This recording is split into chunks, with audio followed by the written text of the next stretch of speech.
이재명 대통령이 이진숙 후보자를 내치고 강선우 후보자를 선택한 또 다른 차이, 바로 이게 아닐까 싶습니다.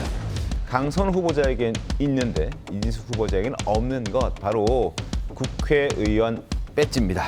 자, 현역 의원이기 때문에 현역이라서 살려줬다. 이런 얘기들이 많습니다. 조금 전에도 장윤재 변호사께서 현역 신분이기 때문에, 그리고 낭만 사례가 지금까지 없었기 때문에 향후 또 입각할 국회의원들이 있을 수 있기 때문에 여러 가지 상황들, 사정들을 고려해서 이진숙 후보자는 내버리더라도 강선우 후보만큼은 지켜야겠다라는 이재명 대통령의 생각이 강하게 작용한 것 아니냐라는 지적들도 있습니다. 근데 현역 의원이 그렇게 중요한가요? 왜 이게 자꾸 얘기가 나오는 건가요, 부장 변호사님? 결국은 자기들끼리의 카르텔이죠.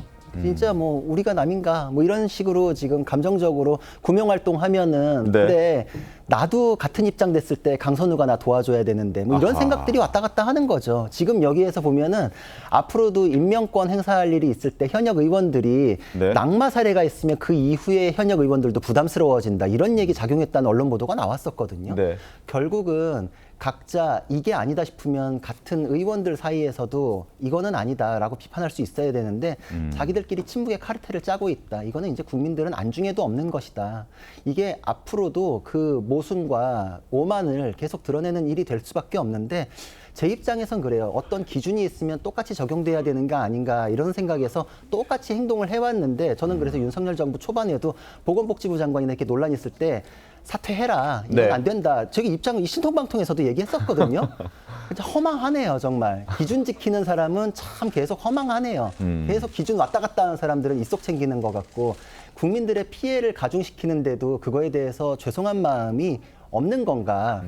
그것을 위해서 피해자도 버리고 보좌진도 버리고 민주당 내부에서도 그렇게 버리면은 결국 의원들만 고립돼가지고 내가 권력 휘두르면서 다 누리는 것 같겠지만 결국은 고립된 자기들만의 섬에 갇히게 되는 형국이 될 겁니다. 그러니까요. 이진숙 후보자를 향해서는 더불어민주당 의원들이 비판하는 목소리가 상당히 많았고, 실제 청문회 과정에서도 자질이 부족하다라는 지적들이 적지 않게 나왔었습니다. 그런데 이고은 변호사님, 특히나 이 강선우 후보자를 향해서는 지금 전당대회 뛰고 있는 정청래 의원 같은 경우에는 힘내세요, 이런 얘기도 했었어요. 네, 그런 부분들이 저는 사실은 이재명 대통령 지지도 하락의 하나의 원인이지 않았나라는 생각이 들기는 합니다. 네. 사실은 아무리 자기 식구들하고 하더라도 잘못된 부분들에 대해서는 인정을 하고, 그렇지만 그 후보자가 가지고 있는 전문성 부분에 대해서는 문제가 없는 것이 아니냐라는지, 아니면 그 해당, 예를 들어 여성가족부 그 업무 관련해서 이 해당 후보자가 그동안 했던 업적 부분들을 충분히 국민들한테 호소하면서 이런 부분들에 대해서 부족함을 충분히 메꿀 수 있다. 이런 이렇게 납득 가능할 만한 변소를 하는 것이 조금 더 좋지 않았을까라는 생각이 듭니다. 네. 대통령실은 현역 의원을 포진시킨 건 현역 의원의 경우 업무적 전문성이 더해져서 이 대통령과 손발을 그동안 또 맞춰온 만큼 효율성도 높일 수 있다라고 보는 것 같습니다. 정치 입문 후에 또 약자를 대변해왔던 강선우 후보자가 적임자라고 이재명 대통령도 생각했던 것 같기도 하고요. 그런데 최근 불거진 내용들을 보면 갑질의혹이 한두 건이 아니기 때문에 과연 약자들을 편에 서서 강선우 후보자가 약자들의 입장을 대변해줄 충분한 자질이 있는가에 대한 의문도 점점 커지고 있습니다. 과거 강선우 후보자가 자신은 약자로서의 과거 강선우 후보자의 힘은 약자로부터 나온다라는 얘기를 본인이 직접 한 적이 있습니다. 그 목소리 한번 들어보시죠. 내가 선택받지 않은 것들로 인해서 차별받는 그런 사회는 돼서는 안 된다. 그런 열망이 굉장히 훅 솟았고, 결국은 그 한 나라의 국격이라는 게 사회적 약자, 소수자들을 어떻게 대하는지에서 저는 판가름이 난다고 생각을 해요. 저 강선우의 목소리가 갖는 힘은 사회적 약자와의 연대에서 나옵니다. 민주당이 국민을, 무당층을 감동시킬 것입니다. 그 힘으로 검찰개혁, 언론개혁 뒷받침할 것입니다. 자, 여가부 장관 후보 겸임 교수 때 불성실한 강의, 개강 5주 차부터 무단 결강 이런 내용이 이제 또 나오기 시작한 겁니다. 네. 이제 보좌진들에 대한 갑질뿐만 아니라 자신이 교수로 있는 학교의 그 학생들에 대한 저것도 일종의 갑질 아닙니까? 저 무단 결강한 게 결국 정치하기 위해서 선거 운동하기 위해서 나온 거잖아요. 그렇죠. 그런 논란들이 지금 더해지고 있는데 이 논란들은 사실 청문회 이후에 아마 제기된 것으로 제가 알고 있습니다. 네. 그렇기 때문에 뭐 청문회 과정에서는 관련된 질문을 받거나 뭐 사과를 하거나 이런 것은 아직 보지는 못했는데요.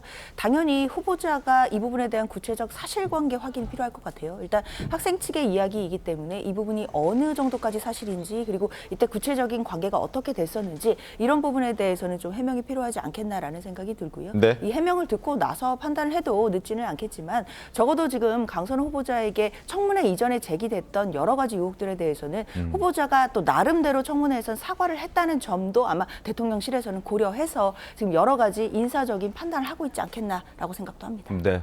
대선 캠프 합류 등의 이유로 결강하거나 음성 녹음으로 수업을 했다. 물론 이제 그 해당 강의를 수강 신청한 그리고 수업을 들었던 학생들의 주장이긴 한데 그러나 좀 지나치다. 만약에 이게 사실이라면 그리고 제가 학생이었으면 이런 수업을 하면 학교에 문제 제기를 할 것 같긴 한데요. 그럼요. 예전에 그래가지고 불성실 강의에 대해서는 등록비 환불해달라 뭐 이런 식으로 학생들이 등록금 그렇죠. 돌려달라라고 그렇죠. 얘기를 그런 해야 될 걸로 것 농성하고 같아요. 뭐 이런 적도 있었어요. 그리고 저게 정말 문제인 게 그 패널들 나올 때 정치인 패널들이 특히나 그런 거 많아요. 무슨 학교, 겸임 교수 뭐 이런 거 타이틀 달고 나오는데 정치적 이력에 한 줄 넣기 위해 가지고 그 이력 수집하는 거거든요. 자기 일 제대로 할 것 같으면 저런 논란이 있으면 안 되죠. 그리고 자기가 그걸 맡았으면 정치적인 활동에 겹친 일이 있으면 학교 학생들을 위해서 수업 먼저 하고 네. 나머지 시간에 정치 활동을 해야 되는데 저거 정치 활동을 위한 스펙 쌓기용으로 이용한 거밖에 안 되지 않는가. 저는 여러 가지로 사실 정 교수 이외의 다른 여러 가지 교수들의 그 타이틀들이 너무 이용당하는 거에 대해서 불편한 감정이 있었는데 그거의 전형적인 사례가 저거 아닌가 싶은데 저게 다른 사람에 대해서 귀히 여기고 내가 그 사람에 대해서 어떤 보탬이 되거나 내 역할을 해야겠다라는 기본 개념 자체가 탑재되어 있으면 저런 논란들이 끊임없이 나오지는 않을 것이다 이런 생각이 들어요. 저것뿐만 아니라 뭐 코로나 검사도 안 하고 나 국회의원이 이렇게 소리 질러가지고 맞아요. 간호사들이 네. 막 울었다 이런 지금 폭로도 나오잖아요. 맞습니다. 아니 그거 타인의 생명을 지키기 위해서 병원에서는 다 불편하지만 검사하고 들어갔던 거잖아요. 내가 나 국회의원이야 이렇게 소리 지르는 순간 그 코로나 균이 없어지나요? 지금 상식 밖의 일들이 너무 많이 지금 나오고 있기 때문에 저는 장관 되고 나서도 추가 폭로 나오고 조국 사태 시즌 2처럼 될 수 있는 가능성도 있다고 생각합니다.